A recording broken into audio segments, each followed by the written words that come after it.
안녕하세요. 뉴스반장입니다. 대통령님의 긴급 명령권을 발동해서라도 생활치료센터로 활용이 가능한 공공연수원, 대기업 연수원 등을 최대한 빠른 시간 내에 3,000실 이상 확보할 수 있도록 지원해 주십시오. 이들 시설에 배치될 의료 인력 확보를 위해 의료 인력인들에 대한 총동원령을 내려서라도 필요한 인력을 조기에 확보해 주십시오. 중증 환자 치료를 위한 병상 확보입니다. 국립중앙의료원 재난응급상황실이 실질적인 권한을 가지고 중증 환자의 신속한 전원이 가능하도록 해 주십시오. 승리하는 사람은 방법을 찾고 실패하는 사람은 핑계를 댄다는 명언이 있습니다. 연일 수없이 많은 요구를 중앙정부에 해대며 자신의 알리바이를 만드는 데 올인하고 있는 권영진 대구시장은 오늘도 어김없이 문재인 대통령을 향해 읍소하며 징징댔습니다. 왜 하나만한 소리를 기자들을 불러놓고 여론전을 펼치고 있을까요? 대구만 병실이 없습니까? 대구만 의료진이 부족할까요? 물론 대구 지역의 코로나19의 급속한 전파로 입원실도 의료진도 타 지역에 비해 모자라고 부족할 수밖에 없는 게 현실입니다. 그건 누구나 다 아는 사실이고요. 그렇다고 매일 대통령을 향해 중앙정부를 향해 시위하듯 그렇게 눈물로 호소하면 없던 병상도 생기고 의료진도 충원됩니까? 권영진 대구시장님, 제발 지자체장으로서 역할을 좀 수행해 주십시오. 제발 창조적인 사고 전환으로 어려움을 극복할 방법을 모색해 주시기 바랍니다. 이미 이낙연 전 총리는 신천지 시설을 병상으로 사용해 부족한 병실을 만들면 어떻겠냐는 공개 아이디어를 냈는데요. 신천지로 인해 비롯된 사태의 일부 책임을 물어 신천지 시설을 병상 시설로 사용하자는 제안인 겁니다. 이 얼마나 기막힌 아이디어입니까? 코로나19의 급속한 확산도 신천지와 관련됐습니다. 그래서 신천지에 요청합니다.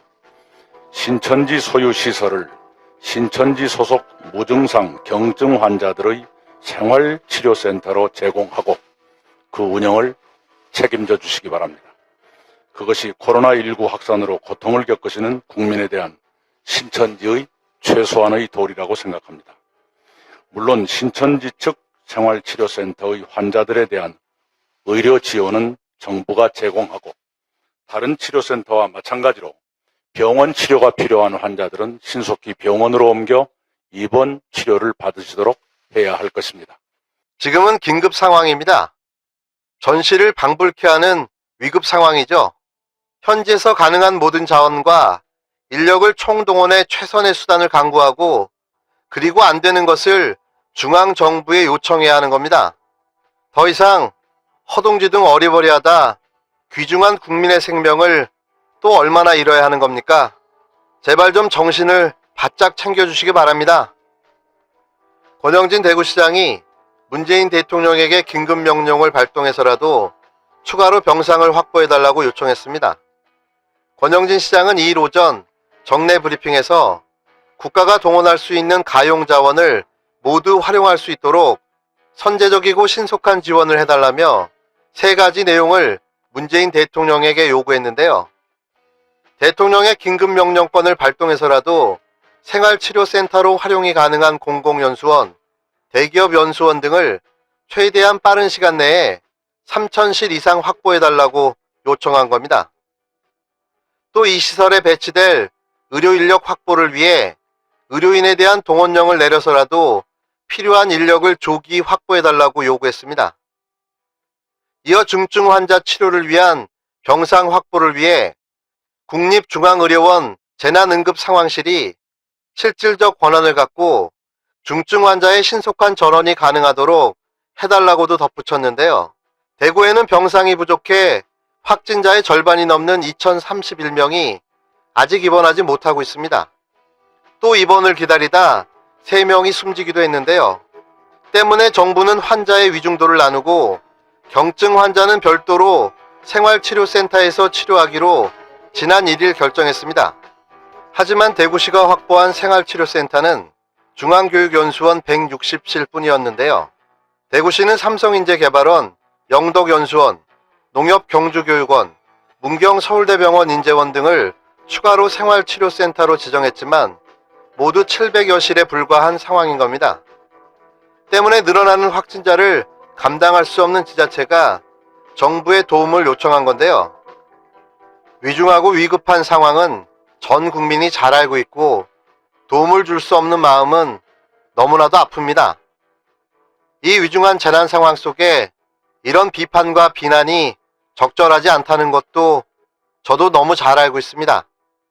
하지만 아무것도 안 하고 손 놓고 도움만을 바라는 권영진 대구시장의 모습을 보면서 안타까움을 넘어 답답함을 느끼는 건 저뿐만은 아닐 겁니다.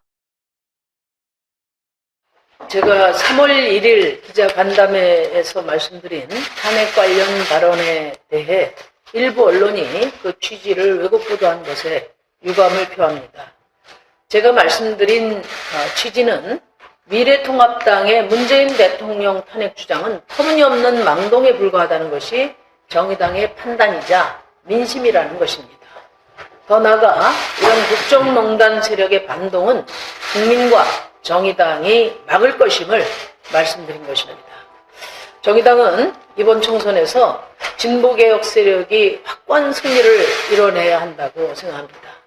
다양한 진보개혁 정당 간의 협력 정치를 통해 수구 세력 퇴출과 촛불개혁의 완수로 나가야 한다는 것이 정의당의 일관된 입장입니다.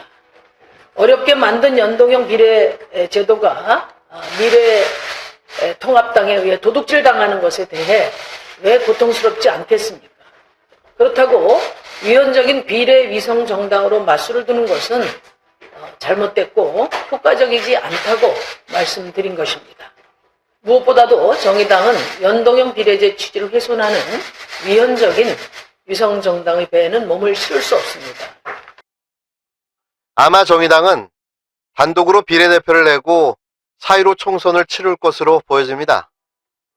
정의당은 위장정당인 미래한국당을 창당한 미래통합당을 향해 대의민주주의에 어긋난다고 맹렬히 비판을 하고 있지만 현재로서는 미래통합당의 제1당을 막을 방법이 없는데요.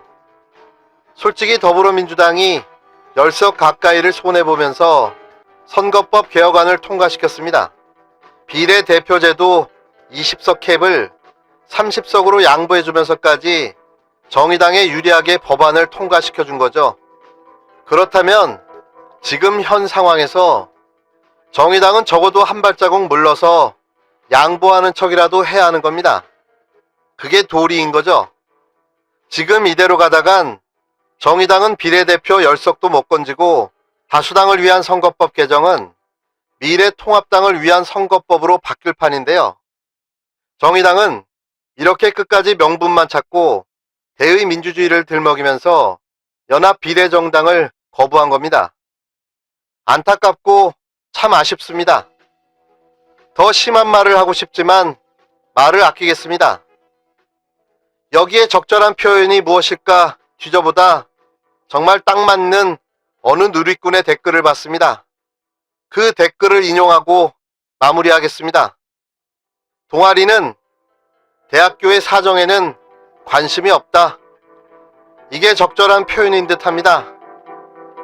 정의당은 제발 동아리에서 벗어나길 빌어봅니다.